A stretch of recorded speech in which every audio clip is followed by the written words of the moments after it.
तो आज हम बात करेंगे राष्ट्रपति के पद की रिक्तता कैसे होती है, यानी कि राष्ट्रपति का पद कैसे खाली होता है। ठीक है, इसके पहले मैंने आपको बता दिया है कि राष्ट्रपति का निर्वाचन कैसे होता है, राष्ट्रपति कौन होते हैं, और राष्ट्रपति के बारे में मैंने जितनी भी बेसिक चीज़ें थी उस सब कुछ मैंने आपको बता दिया है। आज हम बात करने वाले हैं कि राष्ट्रपति का पद कैसे खाली होता है, यानी कि राष्ट्रपति के पद कैसे रिक्तता होती है। आइए बात करते हैं पहली चीज़ें। देखिए, पहला पॉइंट कहता है कि यदि राष्ट्रपति का कार्यकाल समाप्त हो जाए तो राष्ट्रपति का कार्यकाल कितने वर्ष का होता है? 5 वर्ष। यदि राष्ट्रपति का कार्यकाल समाप्त हो जाए तो राष्ट्रपति का पद खाली हो जाएगा, पहली कंडीशन। दूसरी कंडीशन कहती है कि यदि राष्ट्रपति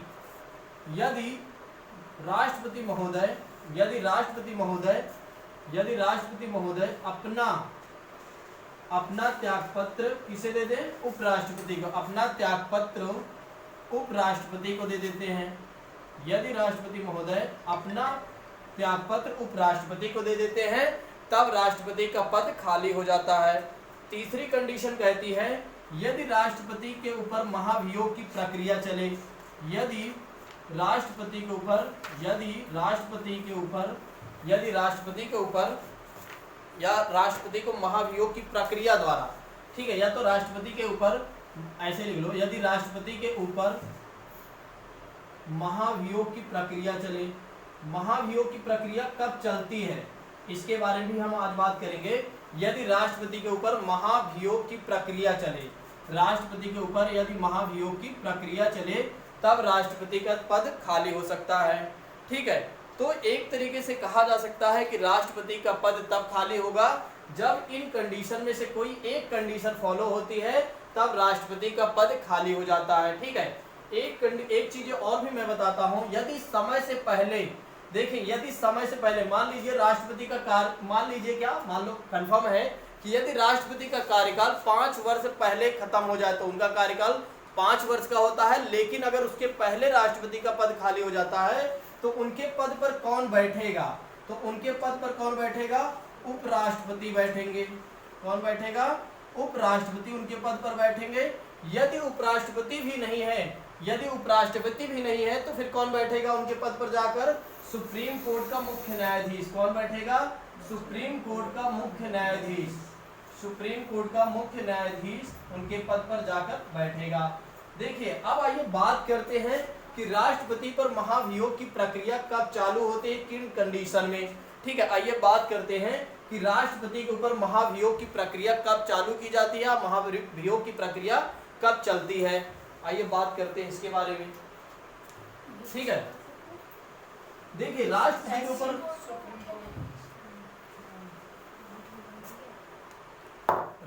के ऊपर महाभियोग की प्रक्रिया कब चलती है। देखिए, महाभियोग जब राष्ट्रपति महोदय संविधान का उल्लंघन कर दिए हों, जब राष्ट्रपति महोदय संविधान का उल्लंघन या अतिक्रमण कर दिए हों तब राष्ट्रपति के ऊपर क्या चलेगा? महाभियोग की प्रक्रिया। देखिए, लेकिन हमारे संविधान में इस बात की कोई चर्चा नहीं की गई है कि राष्ट्रपति किस प्रकार का संविधान का उल्लंघन करेंगे। ठीक है, राष्ट्रपति के बारे में इस बात की कोई चर्चा नहीं की गई है कि किस प्रकार का संविधान का उल्लंघन माना जाएगा, लेकिन इतना सा कह दिया गया है कि यदि राष्ट्रपति महोदय संविधान का उल्लंघन करते हैं तो उनके ऊपर महाभियोग की प्रक्रिया चलाई जाएगी। ठीक है, अब देखिए, महाभियोग की प्रक्रिया जब चलाई जाएगी तो कैसे कंडीशन बनेगी। देखिए, पहले कंडीशन कहती है यदि जिस सदन में लाया गया हो, देखिए, जिस सदन में आरोप लगाया जाता है, जिस सदन में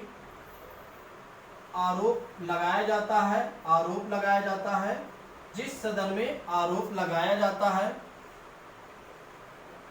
ठीक है, यानी कि या तो लोकसभा हो सकती है, देखिए, या तो लोकसभा में लाया जा सकता है या आपके राज्यसभा में। ठीक है, या तो लोकसभा में या तो राज्यसभा में, जिस सदन में इनके ऊपर आरोप लगाया गया है कि राष्ट्रपति महोदय ने क्या किया है? संविधान का उल्लंघन किया है, तो इसमें जिस सदन का मतलब 2 में से कोई एक सदन, या तो लोकसभा होगी या तो आपका राज्यसभा होगी। ठीक है, और जिस सदन, मान लीजिए लोकसभा में इनके ऊपर आरोप लगाया गया है कि इनको महाभियोग की प्रक्रिया से इनके ऊपर आरोप लगाया गया है कि इन्होंने संविधान का उल्लंघन किया है, तो यहां से मान लीजिए अब चले गए आपकी महाभियोग की प्रक्रिया। देखिए मान लीजिए यहाँ पर लोकसभा में महाभियोग की प्रक्रिया जब स्टार्ट होगी तो सबसे पहले 1/4 सदस्यों का हस्ताक्षर होना चाहिए।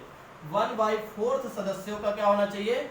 1/4 सदस्यों का क्या होना चाहिए? हस्ताक्षर होना चाहिए, हस्ताक्षर होना चाहिए। देखिए जिस सदन में लाया जाएगा, मान लीजिए लोकसभा में लाया जा रहे हो महाभियोग की प्रक्रिया, तो उसमें से 1/4 यानी कि 1/4 सदस्य का क्या होना चाहिए? हस्ताक्षर होना चाहिए। और दूसरी कंडीशन कहती है कि राष्ट्रपति को पूर्व नोटिस भी देना पड़ेगा 14 दिन पहले। तो 14 दिन पहले राष्ट्रपति को क्या देना पड़ेगा? पूर्व नोटिस। ठीक है, पूर्व नोटिस देना पड़ेगा, उन्हें बताना पड़ेगा राष्ट्रपति महोदय को कि आपको हटाया जा रहा है। किस लिए हटाया जा रहा है? आपने संविधान का उल्लंघन कर रहे हैं, किया हुआ है। यदि राष्ट्रपति 14 दिन के भीतर ही आप प्रूव कर देते हैं कि मैंने संविधान का उल्लंघन नहीं किया हुआ है, तब महाभियोग की प्रक्रिया नहीं चलेगी। ठीक है, अगर वे नहीं कर पाते हैं तो महाभियोग की प्रक्रिया शुरू हो जाएगी। ठीक है, तो महाभियोग की प्रक्रिया में पहली कंडीशन मैंने आपको बताया, जिस भी सदन में लाया जाएगा 1/4 सदस्यों का हस्ताक्षर होना चाहिए और राष्ट्रपति को 14 दिन के पूर्व उनको नोटिस देना चाहिए। ठीक है, जब उन्हें 14 दिन के पूर्व उन्हें नोटिस दिया जाएगा तो इसके अंदर क्या होगा? इसी के अंदर यदि राष्ट्रपति यह सिद्ध कर देते हैं कि मैंने संविधान का उल्लंघन नहीं किया है, तो महाभियोग की प्रक्रिया नहीं चलेगी। ठीक है, अगर नहीं सिद्ध कर पाते हैं तो फिर महाभियोग की प्रक्रिया चलेगी। फिर उसके बाद तीसरी कंडीशन कहती है कि अगर महाभियोग की प्रक्रिया आगे स्टार्ट होती है तो जिस सदन में लाया गया है उसमें से 2/3 सदस्यों का हस्ताक्षर होना चाहिए या बहुमत होना चाहिए। ठीक है, बहुमत से पारित होना चाहिए। जिस सदन में लाया जाएगा उसमें से 2/3 सदस्यों का क्या होना चाहिए? बहुमत से पारित होना चाहिए, बहुमत से पारित होना चाहिए, बहुमत से पारित होना चाहिए। ठीक है, जब मान लीजिए एक सदन में बहुमत से पारित हो जाता है तो दूसरे सदन में जांच के लिए भेजा जाता है। तो दूसरे सदन में क्या किया जाता है? जांच के लिए भेजा जाता है। दूसरे सदन में क्या किया जाता है? जांच के लिए भेजा जाता है। दूसरे सदन में जांच के लिए भेजा जाता है। दूसरे सदन में जांच के लिए भेजा जाता है। तो उस सदन में भी जांच होने के बाद 2/3 बहुमत से क्या होना चाहिए? 2/3 बहुमत से, 2/3 सदस्यों के बहुमत से क्या होना चाहिए? पारित होना चाहिए। जब यहाँ भी पारित हो जाता है तो फिर राष्ट्रपति को हटा दिया जाता है उनके पद से। फिर संसद या आदेश देती है उनको हटाने के लिए, तो यहाँ भी क्या कर दिया जाता है? फिर उनके पद से उनको हटा दिया जाता है। फिर उनको उनके पद से हटा दिया जाता है लास्ट में। क्लियर? तो पहली चीजें हमने देखा कि राष्ट्रपति पर महाभियोग कब चलाया जाएगा? जब उन्होंने संविधान का उल्लंघन किया है तब राष्ट्रपति पर महाभियोग चलाया जाता है। लेकिन यहाँ पर कहा जा रहा है कि यदि जिस सदन में आरोप लगाया गया है कि राष्ट्रपति ने संविधान का उल्लंघन किया है, तो उस सदन के 1/4 यानी कि 1/4 सदस्यों का हस्ताक्षर होना चाहिए। और फिर उसके बाद राष्ट्रपति को 14 दिन पूर्व नोटिस दिया जाना चाहिए। फिर उसके बाद मान लीजिए राष्ट्रपति सिद्ध नहीं कर पाते हैं कि मैंने संविधान का उल्लंघन नहीं किया है, तो आगे की प्रक्रिया चलेगी। तो आगे की प्रक्रिया में 2/3 उस सदन से 2/3 बहुमत से क्या होना चाहिए? पारित होना चाहिए। जब यहाँ पर पारित हो जाता है तो दूसरे सदन में भी 2/3 बहुमत से यदि पारित हो जाता है तो राष्ट्रपति महोदय को हटा दिया जाता है उनके पद से। राष्ट्रपति महोदय को क्या कर दिया जाता है? उनके पद से हटा दिया जाता है। राष्ट्रपति महोदय को उनके पद से हटा दिया जाता है। उनके पद से क्या कर दिया जाता है? हटा दिया जाता है। क्लियर? तो अभी हमने देखा कि राष्ट्रपति के ऊपर महाभियोग की प्रक्रिया कैसे चलती है और कैसे उनके पद से उनको हटाया जाता है। अब आइए बात करते हैं कि राष्ट्रपति की शक्तियां व कर्तव्य के बारे में आइए बात करते हैं। ठीक है, राष्ट्रपति की शक्तियां व कर्तव्य के बारे में बात करते हैं थोड़ा से। ठीक है, इसके बारे में आइए बात करते हैं। तो राष्ट्रपति की शक्तियों की बात करें तो राष्ट्रपति के पास, ठीक है, ऐसे हेडिंग डाल लीजिएगा, राष्ट्रपति की शक्तियां व कर्तव्य। राष्ट्रपति की शक्तियां व कर्तव्य। राष्ट्रपति की शक्तियां व कर्तव्य। राष्ट्रपति की शक्तियां व कर्तव्य की बात करें तो पहली जो कार्यकारी शक्ति होगी, पहली शक्ति आपकी होगी कार्यकारी शक्तियां। पहली शक्ति कौन सी हो जाएगी आपकी? कार्यकारी शक्तियां। कार्यकारी शक्तियां, ठीक है, कार्यकारी शक्तियां। पहली शक्तियों में कौन सी शक्ति आएगी? आपकी कार्यकारी शक्तियां, ठीक है। तो हम एक एक शक्तियों को बहुत ही बेहतर तरीके से पढ़ेंगे और एक एक शक्तियों को पढ़ते चलेंगे और उसके अंदर की जो चीजें हैं उसको जानते चलेंगे, फिर नेक्स्ट शक्ति में पहुंचेंगे, ठीक है। देखिए यहाँ पर पहली शक्ति जो आपकी कार्यकारी शक्ति में है, इसमें पहला पॉइंट आप लोग लिखिएगा। पहला पॉइंट कहता है कि भारत सरकार के सभी शासन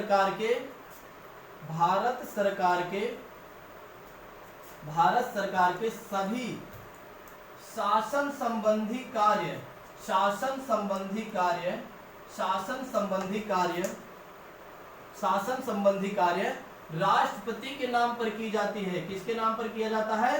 राष्ट्रपति के नाम पर किया जाता है। देखिए भारत सरकार के सभी शासन संबंधी कार्य किसके नाम पर किए जाते हैं? राष्ट्रपति के नाम पर किए जाते हैं। किसके नाम पर किए जाते हैं? राष्ट्रपति के नाम पर किए जाते हैं, ठीक। पहली कंडीशन हो गई। दूसरी कंडीशन कहती है कि राष्ट्रपति क्या करता है? राष्ट्रपति क्या करता है? प्रधानमंत्री तथा प्रधानमंत्री के सलाह पर अन्य मंत्रियों की नियुक्ति करता है। क्या करता है? नियुक्ति करता है, ठीक। तो पहली चीजें हमने देखा कि भारत सरकार के सभी शासन संबंधी कार्य किसके नाम पर किए जाते हैं? राष्ट्रपति के नाम पर किए जाते हैं। और दूसरी बात मैंने आपको बताया कि प्रधानमंत्री तथा अन्य मंत्रियों की नियुक्ति कौन करता है? राष्ट्रपति करता है, ठीक है। देखिए अन्य मंत्रियों की नियुक्ति जब राष्ट्रपति करता है तो प्रधानमंत्री के सलाह पर करता है, लेकिन हम वहां और अच्छे तरीके से पढ़ेंगे जब मैं आपको प्रधानमंत्री पढ़ाऊंगा, ठीक है। नेक्स्ट बात करते हैं। लेकिन हाँ, एक चीज और भी ध्यान रखिएगा, ये लोग क्या होते हैं कि राष्ट्रपति के प्रसाद पर्यंत कार्य करते हैं। ये लोग जो होते हैं राष्ट्रपति के प्रसाद पर्यंत कार्य करते हैं, ठीक है। राष्ट्रपति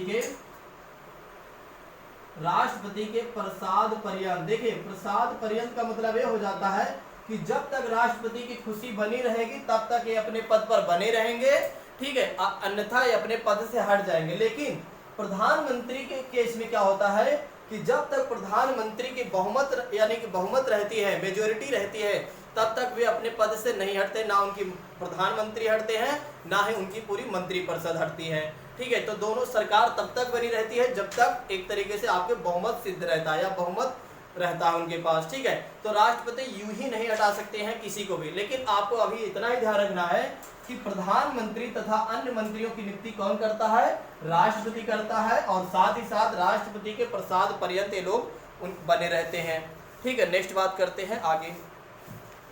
नेक्स्ट बात करें तो राष्ट्रपति क्या करता है? महान्यायवादी की नियुक्ति करता है। नेक्स्ट लिखिएगा राष्ट्रपति। नेक्स्ट तीसरी कंडीशन राष्ट्रपति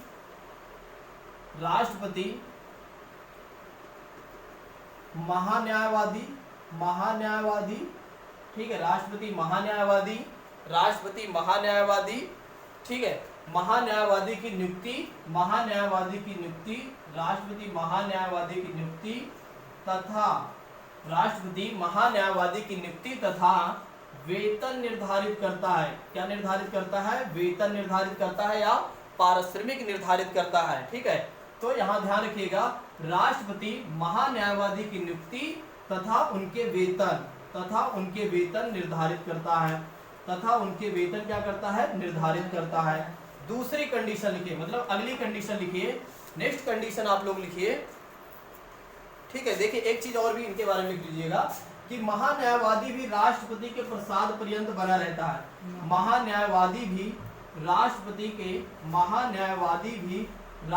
के प्रसाद पर्यंत बना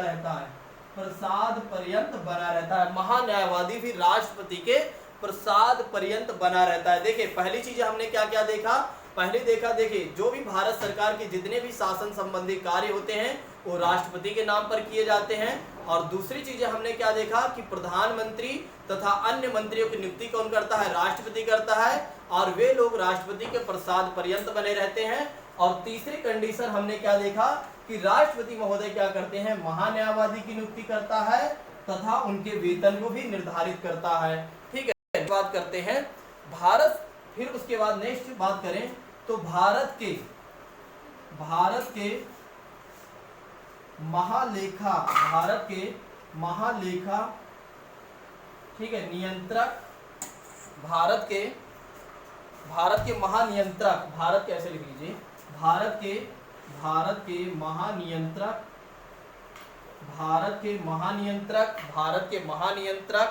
ठीक है, व महालेखा परीक्षक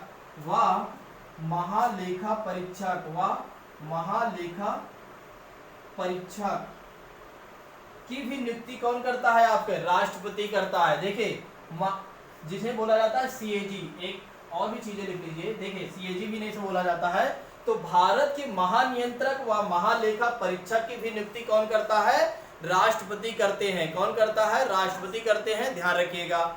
नेक्स्ट बात करते हैं यूपीएससी,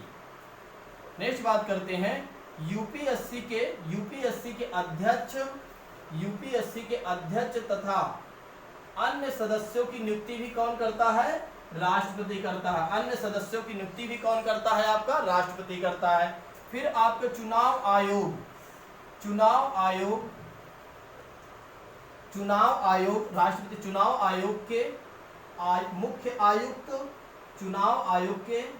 आयुक्त, मुख्य आयुक्त तथा अन्य आयुक्तों की भी नियुक्ति कौन करता है? राष्ट्रपति करता है। चुनाव आयोग के मुख्य आयुक्त तथा अन्य आयुक्तों की नियुक्ति भी कौन करता है? आपका राष्ट्रपति करता है। ठीक है, समझ में आ रहा है कि नहीं?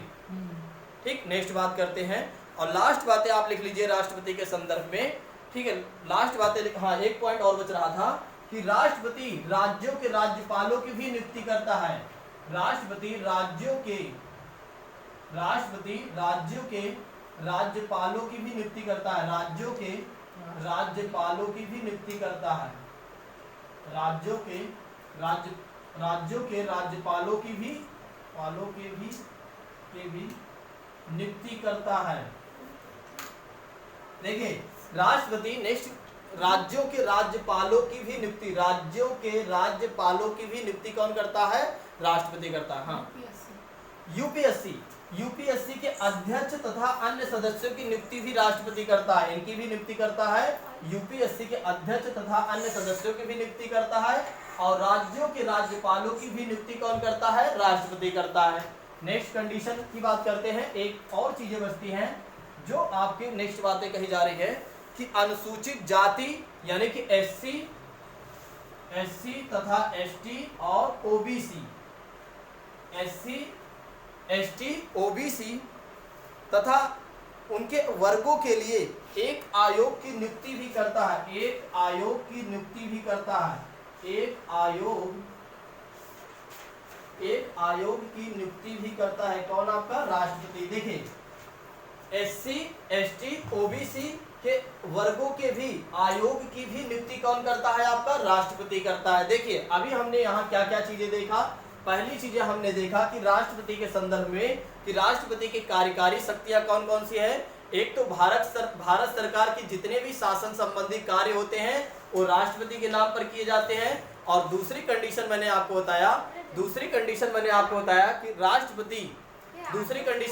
बताया कि राष्ट्रपति प्रधानमंत्री तथा अन्य मंत्रियों की भी नियुक्ति करता है। फिर तीसरी चीजें मैंने आपको बताया कि राष्ट्रपति महान्यायवादी की नियुक्ति करता है तथा उनके वेतन निर्धारित करता है और ये राष्ट्रपति के प्रसाद पर्यंत बने रहते हैं। फिर मैंने आपको बताया कि भारत के महानियंत्रक व महालेखा परीक्षक की भी नियुक्ति कौन करता है? राष्ट्रपति करता है। फिर मैंने आपको बताया कि यूपीएससी के अध्यक्ष तथा अन्य सदस्यों की भी नियुक्ति कौन करता है? राष्ट्रपति करता है। फिर मैंने आपको बताया चुनाव आयोग के मुख्य आयुक्त तथा अन्य आयुक्तों की नियुक्ति कौन करता है? राष्ट्रपति करता है। फिर मैंने बताया आपको कि राज्यों के राज्यपालों की भी नियुक्ति कौन करता है? राष्ट्रपति करता है। फिर लास्ट में मैंने आपको बताया एससी एसटी तथा अन्य पिछड़े वर्ग यानी ओबीसी के एक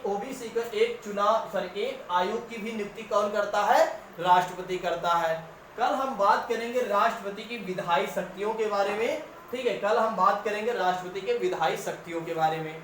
ठीक है, तो आज के लिए बस इतना रखते हैं। Thank you so much. जय हिंद।